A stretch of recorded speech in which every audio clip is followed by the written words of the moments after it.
Hey team, I recently released a new track called The Game, and I think it's actually one of my craziest tracks that I've produced so far. Hey, know that I won't play, and I got nothing to say.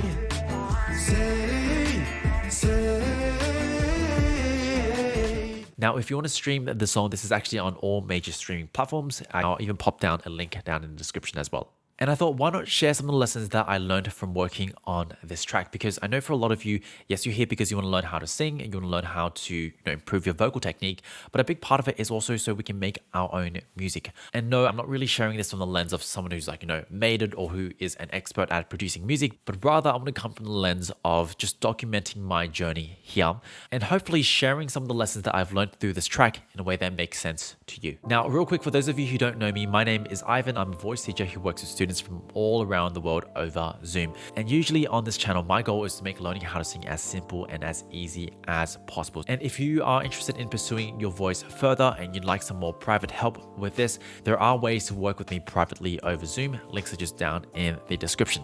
Last but not least, I know it's a bit different from the usual kind of vocal technique stuff that I do, but if it is useful, just let me know so I know to make more of these. Anyway, let's dive in. Okay, for today, I kind of want to break this project down into 3 very simple lessons, starting from the very beginning, which was having a very clear brief and concept. And I think this is just a fancy way to say, if I was to summarize this song into one sentence, what does this song mean to me? What is this song about for me? And I think the reason why this is important is not only does it set the direction of the song, but it often allows you to explore areas in your own music making that you might not usually explore. For example, with this track, The Game, really this song was just a way to answer this one question. How crazy and how dirty can I make my beat? If anything, if you look at the title of this project, this is literally what I said. How dirty and crazy can I make my beat? And honestly, I think this really helped me because I've actually put out quite a few songs already. And I think every producer or singer-songwriter kind of goes through this journey where you start to get quite comfortable with the sounds that you make, maybe even quite comfortable with a certain kind of drum beat. And what starts to happen is the music that you make starts to feel a bit stale. It doesn't have that kind of same fresh feeling that you normally have. And so that's why I think really setting this concept of just go crazy, make it really dirty, go as wild as possible, and not having any kind of expectations on whether it's going to sound good or work, that really kind of liberated and allowed me to kind of create something that I do feel quite happy with. And I'm sharing this because I think this is something you can try. Before you even go and write a song, before you even go produce anything, just kind of take a moment and ask yourself, what is this concept? What is this brief? If I had to kind of explain this song in one sentence, what does it mean to me? What is it about for me? And then maybe once in a while, go and try something completely crazy. Go test out and do something completely wild because you never know the track that you might create. Now, let's talk about the second lesson, which is anything can be a transition. So let's talk about the beat first. One of the things that I really wanted to try with this song is not use my usual kind of transitions. Normally I'd get these kind of little sweeps or these kind of little rises to kind of really change and transition the area. But, after doing it for some time, I have found that it felt a bit stale. And that's why I really made it an intention to not use those sounds for transitions. For example, right here in the intro, rather than kind of using my usual kind of sweeps or using a little kind of fill or whatnot to kind of just get the transition to work, what I did here is I just created 2 very different sections and I added in a little drop that sounds a bit like this.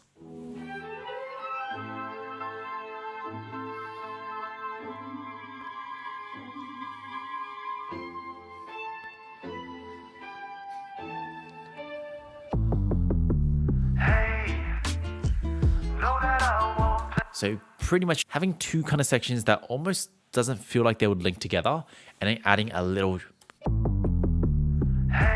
kind of drop to kind of connect those 2 sections together. Now, another example of just playing around with the transitions and doing something a bit different is in the second instrumental at the end of the second chorus.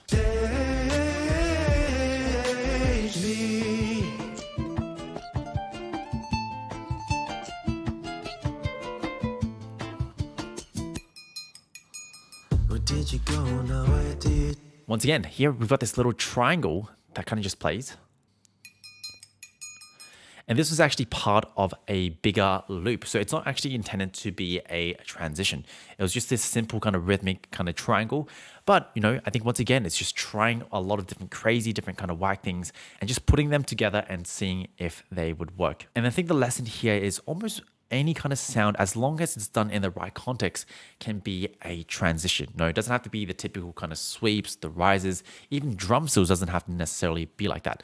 Sometimes you can have just a simple sound like a triangle. Now, building on this concept, I wanted to talk a bit more about the voice and some of the things that I tried, some of the lessons that I have taken here as well. Now, there was two things that I really wanted to kind of play around with in this song. One kind of interesting example here is in the choruses. I did try to use a bit of crowd vocals because this song for me personally just felt a bit like defying the system, defying the status quo. So I really needed some like power and almost a bit of aggression. And so that's why I thought the crowd vocals could work quite well. And so I'm going to let you hear it and then I'll talk about how I built these crowd vocals.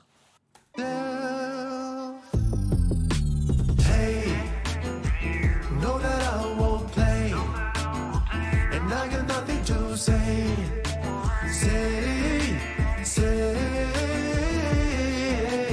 They try to keep me out my game, although time won't change.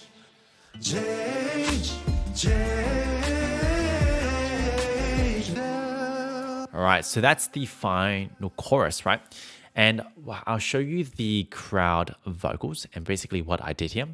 So personally, what really kind of helped me create the sound is just doing tons of layers. And I just followed a very, very simple tutorial, which is, you record a whole bunch of takes, kind of singing the same part over and over again, but you kind of just move to different parts of the room. And what that does is it kind of captures the sound from different directions, captures a different sense of space, almost as if there's a giant crowd singing in a room. And so isolated, it sounds a bit like this. Hey, know that I won't play, and I got nothing to say. They. So it kind of creates this big sound and is done by just layering on vocals, recording it from different kind of spaces in the room, and then you apply the usual kind of mixing, EQ, compression, adding a bit of delay and reverb. And that creates this pretty awesome big sound. Now, the other thing that I did try and personally I liked a lot is for the final chorus, where I usually kind of add some ad libs or add some extra kind of notes that would just make the final chorus feel a bit more interesting. I added some interesting textures on to that. If you look at the mixing here of the ad libs, I played around with this kind of auto filter plugin, and this was a native plugin to Logic. Now, see if you can hear the difference. I'll just solo the vocals and I'll play the ad lib with the filter and then without the filter. Hey, know that I won't play, and I got nothing to say.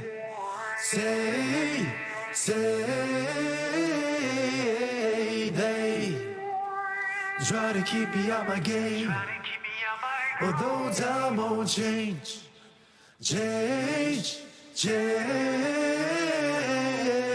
Me. Okay, now without the filter.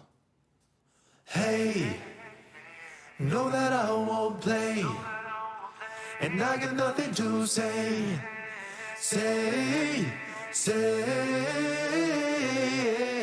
They try to keep me out my game, although time won't change.